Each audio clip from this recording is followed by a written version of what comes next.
कहा कि आप मेरी बात जाहिर जी माइक क्लोज करिए। 500 देश की जनता को प्रधानमंत्री दे रहे हैं, मैं इनको 1000 दे रहा हूँ। माइक बंद करिए।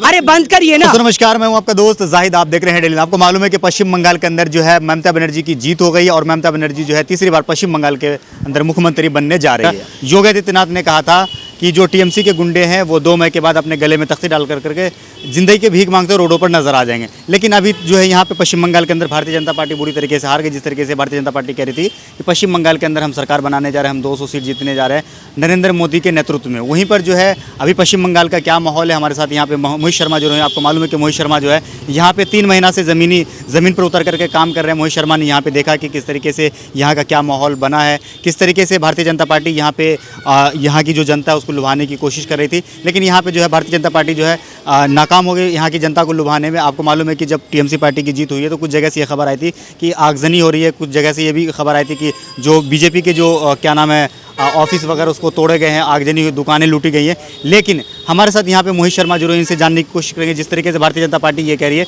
कि टीएमसी के गुंडे जो है उनके ऊपर जो है पश्चिम बंगाल के अंदर अत्याचार कर रहे हैं। सबसे पहला सवाल मोहित शर्मा आपसे ये है कि भारतीय जनता पार्टी जैसे यहाँ पे हार हुई है, कुछ जगह से ये खबर आई थी कि जो बीजेपी का ऑफिस है उसको तोड़े गए हैं, जो बीजेपी सपोर्टर जो बीजेपी कार्यकर्ता है उसको दुकानें लूटी गई हैं। देखिए, एक बात देखकर पश्चिम बंगाल के चुनाव से कि पश्चिम बंगाल के चुनावी नतीजे देखकर एक बात पूरे देश में स्पष्ट हो चुकी है कि आज भी इस देश के अंदर हिंदू मुस्लिम भाईचारा अभी भी बना हुआ है और जिसका मुंहतोड़ जवाब बंगाल की जनता ने भारतीय जनता पार्टी और देश के गृह मंत्री के मुंह पर कड़ा तमाचा मारकर दिया है। लगातार जो है ट्विटर पे ये कई दिनों से ये ट्रेंड कर रहा है कि नरेंद्र मोदी सत्ता छोड़ो, तो छोड़ो। तो क्या ट्वीट करने से मोदी जी हट जाएंगे सत्ता से? क्यों नहीं हटेंगे? ट्वीट करने वाला कोई विदेश का डोनाल्ड ट्रंप थोड़ी है, इस देश की जनता है। क्यों नहीं हटेंगे? अब एक बात आप मुझे बताइए कि कई विश्व ऐसे हैं जहां पर अगर 2 से 4 लोगों की डेथ हो जाए तो उसको लेते हुए वहां का स्वास्थ्य मंत्री इस्तीफा दे देता है, ठीक है, वहां के गृह मंत्री, वहां के मुख्यमंत्री इस्तीफा दे देते हैं। हमारे यहाँ लाखों करोड़ों लोगों की जान चली जाती है, उनका आंकड़ा नहीं है गवर्नमेंट के पास में। इतने मजदूर मर गए, इनका आंकड़ा नहीं है गवर्नमेंट के पास में कि कोविड से कितने मजदूर मरे, कोरोना के काल में कितने मजदूर पैदल चलते हुए मरे। लेकिन अगर देश में कोई सेलिब्रिटी मरे, सेलिब्रिटी का कुत्ता मरे, पत्रकार मरे, तो सबकी सांत्वनाएं जाग जाती हैं, सबके ट्विटर हैंडल जो हैं वो अपने आप चालू हो जाते हैं, सब ट्वीट करना शुरू कर देते हैं कि हमें इस बात की उम्मीद नहीं थी। इतने गरीब मरे और अभी भी मर रहे हैं, कोई ऑक्सीजन की कमी के कारण मर रहा है तो कोई सुसाइड करके मर रहा है, लेकिन मर रहे हैं, उनको लेकर कोई सांत्वना नहीं। हमारे देश के अंदर 400 से ज़्यादा देश के किसान भाई शहीद हो गए, उनको लेकर कोई सांत्वना नहीं। क्या वो भारत देश के नागरिक नहीं है? या मरने वाला सिर्फ अगर बीजेपी की चमचागिरी, उनकी गुलामगिरी करता हो वही बीजेपी के शासनकाल में मरने वाला है, बाकी कोई मरने वाला नहीं है। तमाम तरीके की थ्रेट कॉल्स मिलती हैं, सुबह से शाम तक कोई आकर कहता है कि आप मोदी जी को गलत बोलते हो, कोई कहता है आप देश के गृह मंत्री जी को। मैं आपको बता दूं कि ना हम प्रधानमंत्री को गलत बोलते हैं, ना हम गृह मंत्री को गलत बोलते हैं। मेरी कोई पैतृक संपत्ति जब्त नहीं करी प्रधानमंत्री जी ने जो मैं उनके खिलाफ बोलूँगा। हमें उनकी नीतियों से विरोध करना है, हमें प्रधानमंत्री जी से कोई आपत्ति नहीं है। और जब देश के यही प्रधानमंत्री मोदी जी कुर्सी और शासन सत्ता पे विराजमान हुए तो देश की 133 करोड़ जनता ने इन्हें वोट देकर प्रधानमंत्री बनाया और उसमें आप भी शामिल थे और मैं भी शामिल था। तो इसमें क्या बात हो रहा है कि आज प्रधानमंत्री बन गए। लेकिन लोगों ने सोचा था एक गरीब आदमी जब कुर्सी पर बैठेगा तो लोगों का कुछ भला करेगा।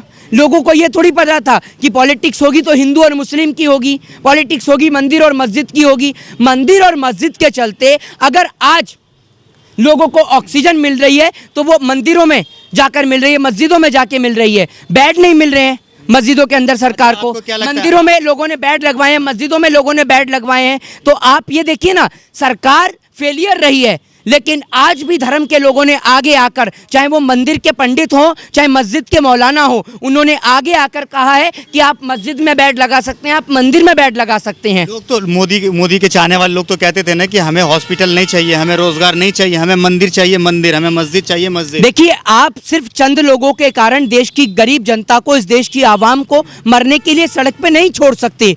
इस देश की 133 करोड़ जनता का मतलब ये नहीं कि 133 करोड़ जनता मोदी जी के समर्थन में है। समर्थन में सब हो सकते हैं वोट देने के माध्यम से, लेकिन ऑक्सीजन की बात, गैस की बात देश में भाजपा के लोगों को भी चाहिए, देश में तमाम पार्टियों के नेताओं को भी चाहिए और देश की गरीब जनता को भी चाहिए।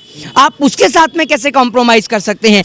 25 अप्रैल, सुनिए, सबसे पहले उत्तर प्रदेश के अंदर ऑक्सीजन की कमी के कारण बच्चे मरते हैं, आपने देखा होगा कुछ समय पहले, ठीक है। 25 अप्रैल 2021 यूपी के अस्पताल में ऑक्सीजन की कोई कमी नहीं, ये स्टेटमेंट उत्तर प्रदेश के मुख्यमंत्री योगी आदित्यनाथ देते हैं। 2 मई 2021 को मेरठ में ऑक्सीजन की कमी से 5 मरीजों की मौत। आदरणीय योगी जी, मेरठ यूपी में है या इंग्लैंड में, आप ये बताइए ना। लेकिन आज इस देश की विडंबना देखिए कि अगर एक माँ बेटे को मरते हुए देख रही है, और ये बात मैं कंटिन्यू इसलिए बोल रहा हूँ क्योंकि एक माँ अपने बेटे को मरते हुए देख रही है, लेकिन सरकार ऊपर से प्रेशराइज कर रही है कि उत्तर प्रदेश में कोई कमी नहीं है ऑक्सीजन की, उत्तर प्रदेश में बेड की कमी नहीं है, वेंटिलेटर की कमी नहीं है, तो उत्तर प्रदेश में लोग कैसे मर रहे हैं? लेकिन अगर आप बोलेंगे तो आपको पुलिस के जरिए उठाकर बंद करा दिया जाएगा। हमारी लड़ाई शासन और प्रशासन से है, और आप अपने शासन और प्रशासन के जरिए इस देश की गरीब जनता को मरने के लिए नहीं छोड़ सकते। आप एक बात मुझे बताइए कि गवर्नमेंट कहती है कि इन सब के बीच गलती है तमाम लोगों की, ठीक है, यानी प्रशासन की गलती है, ठीक है। प्रशासन कहता है गवर्नमेंट की गलती है। प्रशासन और गवर्नमेंट के चक्कर में, प्रशासन और सरकार के चक्कर में इस देश का आम नागरिक मर रहा है, उसके मरने की जिम्मेदारी कौन लेता है, आप बताएंगे? लेकिन मीडिया तो ये बता रहा है ना कि ये सिस्टम की नाकामी है। कौन सी मीडिया? आपके सिस्टम के चक्कर में, आपकी गवर्नमेंट के चक्कर में सिस्टम कौन ऑपरेट करता है? सिस्टम ऑपरेट करने वाला कोई अमेरिका का प्रधानमंत्री जो बाइडेन नहीं है, समझ रहे हैं? इस सिस्टम हैंडल करने वाले हमारे देश के प्रधानमंत्री श्री नरेंद्र दामोदर दास मोदी जी हैं।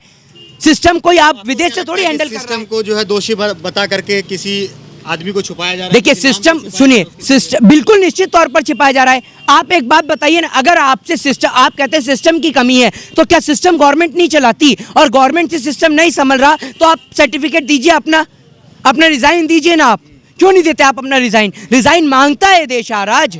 अच्छा, ऐसे लोगों को क्या कहना चाहेंगे कि अभी जो है फेसबुक पे, ट्विटर पे एक जो है पोस्ट वायरल हो रही है जिसमें कि एक शख्स ने किसी से हेल्प मांगी ऑक्सीजन को लेकर के, तो उन्होंने ऑक्सीजन का इंतज़ाम करवा दिया। बाद में उनसे पूछा कि भाई आपका नाम क्या है, तो उन्होंने बताया कि मेरा नाम जावेद है, मैं ऐसे नाम छुपा करके बता रहा हूँ, जावेद है। उसने मुस्लिम नाम सुन करके बोला कि मुझे ऑक्सीजन नहीं चाहिए। देखिए ये तो सरासर गलत है। भारत एक धर्मनिरपेक्ष देश है, और इस धर्मनिरपेक्ष देश में अगर किसी व्यक्ति की जान किसी भी तरीके से बचती है, चाहे वो जावेद हो, रहमान हो, सुलेमान हो, चाहे फिर वो उसके बाद कोई मोहित शर्मा ही क्यों ना हो, चाहे उसके बाद में वो कोई भी हो, वो सबसे पहले एक इंसानियत और मानवता के नाते इस भारत देश का नागरिक है। और भारत देश के नागरिक होने के नाते आपका भी फर्ज बनता है और मेरा भी फर्ज बनता है कि हम उस व्यक्ति की मदद को देश में जगह जगह जो है लॉकडाउन लगाया जा रहा है, लेकिन यहाँ की जनता के लिए सरकार फिक्र क्यों नहीं कर रही है? मान लीजिए कि अगर माइग्रेंट लेबर है, उसको प्रधानमंत्री मोदी ये कहते हैं कि आप जहाँ हैं वहीं रुक जाएं, लेकिन सरकार उसके लिए इंतजाम क्यों नहीं कर रही है? वो खाएंगे क्या, वो रहेंगे क्या? इस देश के अंदर लॉकडाउन आप बेशक कीजिए, कोई आपत्ति नहीं हमें। लॉकडाउन आप 3 महीने का करिए, चाहे 300 सालों का करिए, कोई आपत्ति नहीं हमें। लेकिन साथ साथ आप ये काम भी करिए कि 3 महीने का अगर आप लॉकडाउन करेंगे तो 3 महीने का इस देश की गरीब जनता का बिजली और पानी का बिल माफ़ करिए। 3 महीने का उनके घर में राशन भरवाइए। 3 महीने का आप उनकी सारी बैंक की किस्तें, उनकी लोन वो दूर करवाइए। हम कोई पागल नहीं है, हमें मरने का शौक नहीं है जो सड़क पे इस देश का माइग्रेंट, इस देश का लेबर सड़क पे निकलेगा। आप दीजिए उसे 3 महीने का रहने के लिए पैसा दीजिए, उसे घर दीजिए, उसके घर का किराया दीजिए। 500 रुपये आप 500 रुपये मैं आपको देता हूं, और कल से आप पत्रकारिता छोड़िए। रुकिए, 500 रुपये मैं आपको देता हूँ। 500 रुपये चाहिए ना आपको? लेबर की बात कर रहे हैं ना आप भी तो लेबर आप सरकार की लेबर है, आपको भी 500 चाहिए। सर आपने ये कहा कि आप मेरी बात जाहिद जी माइक क्लोज करिए। 500 देश की जनता को प्रधानमंत्री दे रहे हैं, मैं इनको 1000 दे रहा हूँ। माइक बंद करिए। अरे बंद करिए ना, क्या सुनिए। मोदी यहाँ की जो जनता है उसको सुविधा के लिए दे रहे हैं ना 500 रुपये। अरे 500 रुपये में क्या सुविधा होगी? 500 रुपये तो इनके अफसर घूसखोरी खा जाते हैं। 500 रुपये इस देश के अंदर अफसर घूसखोरी खा जाते हैं। खुश हो रहे हैं ना? अरे 500 रुपये में आपको एक बताइए, 500 में सिप्ला कंपनी का इंजेक्शन आ रहा है, रेमडेसिविर जो आ रहा है, ठीक है, उसकी कीमत 5000 रुपीज है, ठीक है, और आप 500 रुपए में करा रहे हैं। 500 रुपए मोदी जी, 500 रुपए छोड़िए, 5,000 रुपए ले लीजिए और प्रधानमंत्री पद से इस्तीफा दीजिए ना। 500 रुपए अपने मंत्रियों को, एमएलए को 500 रुपए क्यों नहीं देते? एमएलए चलाएगा 500 रुपए में खर्चा। 5,000 रुपए का एक दिन में गाड़ी में तेल और डीजल फूकने वाले एमएलए इस देश की गरीब जनता को 500 रुपए देकर उनके जिस्म का, उनके आप सरकार से चाहते क्या है? 500 रुपए ना दे और दें तो बिल्कुल दीजिए ना। 3 महीने का बिजली पानी माफ करिए अगर लॉकडाउन करते हैं। 3 देश की अर्थव्यवस्था खत्म हो जाएगी ना। फिर अगर पैसे लोगों में बांट दिया जाए तो देश की अर्थव्यवस्था। वाह, 3,000 करोड़ की सरदार पटेल की मूर्ति बना दो तो देश की अर्थव्यवस्था बढ़ जाएगी। ठीक है, 10 लाख का सूट पहन लो तो देश की इकोनॉमी बढ़ जाएगी। ठीक है, और करोड़ों रुपया अपनी विदेश यात्रा पे खर्च कर दो तो देश की जीडीपी बढ़ जाएगी। कौन से स्कूल से पढ़ के आए हैं आप? लेकिन अगर गरीब जनता को दे दो तो इकोनॉमी भी गिर जाएगी, जीडीपी भी गिर जाएगी। कौन से स्कूल से पढ़े हैं? मोदी जी के स्कूल से पढ़े हैं क्या जहाँ डिग्री नहीं मिलती? बताइए ना। या जी पढ़े लिखे, डबल एमए कर रखे हैं। हाँ, मोदी जी ने चाहिए तो आप मोदी जी, एक बात मुझे बताइए ना, आप मोदी जी के क्लासमेट थे क्या? मोदी जी के क्लासमेट थे, उनके साथ पढ़े हो क्या आप? कैसे पता आपको मोदी जी पढ़े? मोदी ने दीक्षा भी मांगी है, चाय भी बेची है। तो आप क्यों नहीं मांगते भीख? आपको मांगने से मना करा है? पूरी जनता के हाथ में तो कटोरा थमा दिया। और लेकिन आज आप ये देखिए कि मंदिर और मस्जिद के बाहर बैठने वाले लोगों को कोई भीख भी नहीं देता, क्योंकि देंगे कहाँ से? इन्होंने तो पूरी देश की जनता को ही भिखारी बना दिया। क्या भिखारी बना? क्या भिखारी बना दिया? आप देख लीजिए ना क्या हालत है लोगों की, देख लीजिए क्या हालत है इस देश के लेबर की। आत्महत्या कर रहा है किसान, आत्महत्या। मोदी जी नहीं होते थे लोग तो बचते भी नहीं। क्यों? मोदी जी की वजह से क्या कर रहा है? मोदी जी की वजह से कैसे बचे हुए हैं? मोदी जी सरहद पे स्टैंड गन लेके खड़े हुए हैं या AK-47 लेके खड़े हैं? कैसे खड़े हैं बताइए? कैसे बच रहे हैं? कहाँ से पढ़ रहे हैं आप? बताइए ना। आपको मोदी जी की तरफ से कुछ चंदा पानी आ रहा है क्या? आ रहा है तो कोई दिक्कत नहीं है। आप 500 में घर चलाने की बात करें, 1,000 रखिए। आज से डेली हिंद बंद अनाउंसमेंट कर रहे हैं आप, डेली हिंद बंद।